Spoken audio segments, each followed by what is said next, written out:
Well, I think like any organization, as we learn more and more and more, people will become more and more specialized. And you can already see this happening in the ORS with our sections and our research interest groups.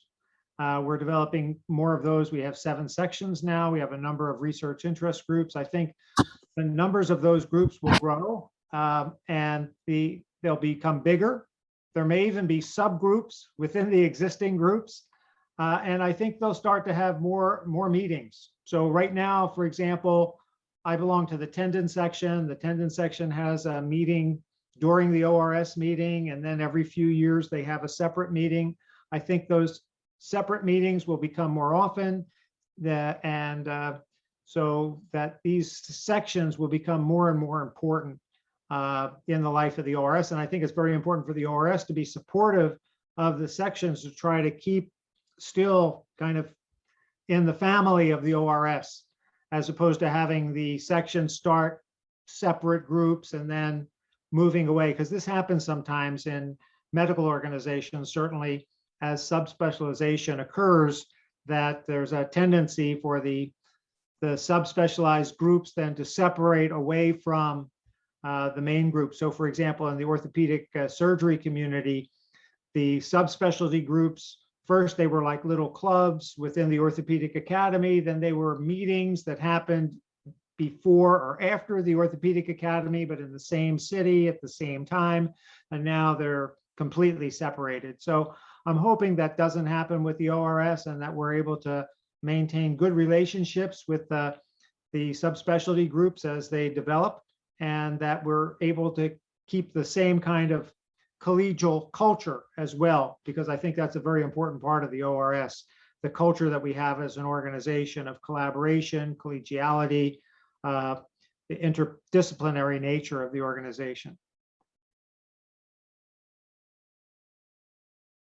Well, for the reasons I said, it's multidisciplinary and very collaborative. So it's a great environment to learn new things and make new friends and develop new relationships. And, you know, for me, that's always been very important. I've always been kind of curious about the world, curious about new things, wanting to learn new things, meet new people, learn about them. And so that's always been very, very important to me. And so the ORS has been great because it's got such a diverse group of members. They're more senior, more junior, but also we have clinicians, we have biologists, we have engineers. And I think as we continue to grow, we'll probably have more people that are kind of in the mathematical field, if you will, to help with things like artificial intelligence and machine learning and those kinds of activities as well. So I think that that'll be another way that the ORS will grow. But that's what I would say. If you're interested in musculoskeletal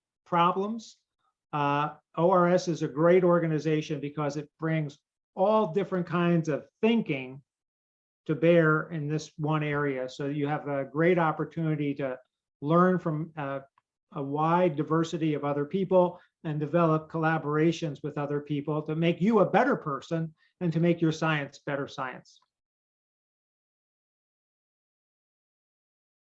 Well, of course, I have to say they have to go to the meeting in Tampa, right? So since I'm the president of the meeting and I'd like people to come, I'm glad to hear that you're planning to come. And but I do think that that is a good way because these interpersonal relationships, it's hard to develop them simply by Zoom or just by email or social media sorts of things. I guess those are all ways that we connect, but I still think the best way is people, you know, face to face, in person, seeing each other, relating to each other, talking to each other. And so I do think that that's one of the real strengths of the ORS is we have a great annual meeting, and we're putting on more and more other meetings as well. As I said, for example, most of the sections now at least have every few years, they'll have a standalone meeting as well. Well, I would say expect change.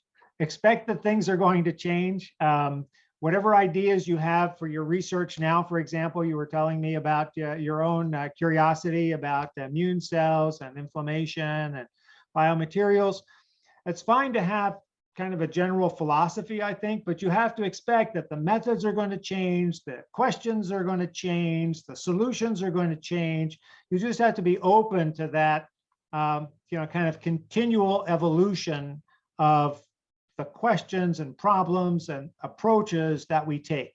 So 10 or 15 years from now, probably whatever you're doing will be something it would have been difficult to imagine today.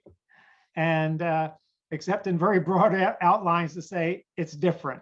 And so that certainly has been the experience that I've had, that the approaches, and I never thought that I'd be doing research in cellular senescence, 25 or 30 years ago. I was really very much into the mechanical engineering, if you will, bending, twisting, pulling and pushing things, and trying to understand how that related to the physical world that I saw as an orthopedic surgeon. And now things are much more molecular. And again, these different kinds of cellular mechanisms that people didn't even understand or appreciate are becoming more and more important. And of course, no one knew anything about, sequencing the genome and all that sort of thing. So that's all completely changed. And I think we can just imagine that there will be things that'll happen in the future, and we just have to keep our minds open to that.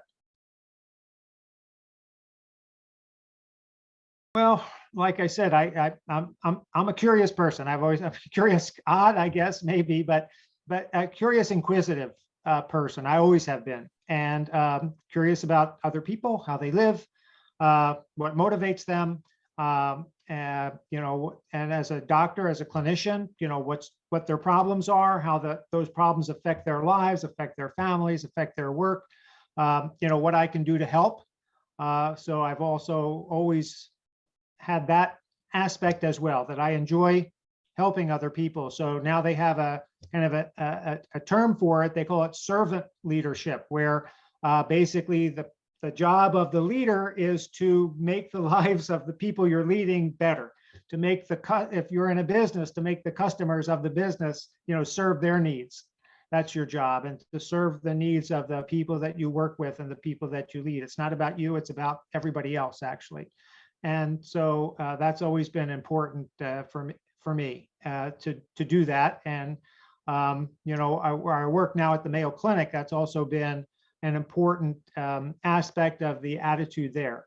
The Mayo brothers, first of all, they were, they never took credit for anything. They just said, well, it's the people around us, or my brother, my brother did it. No, my brother did it. There were two brothers.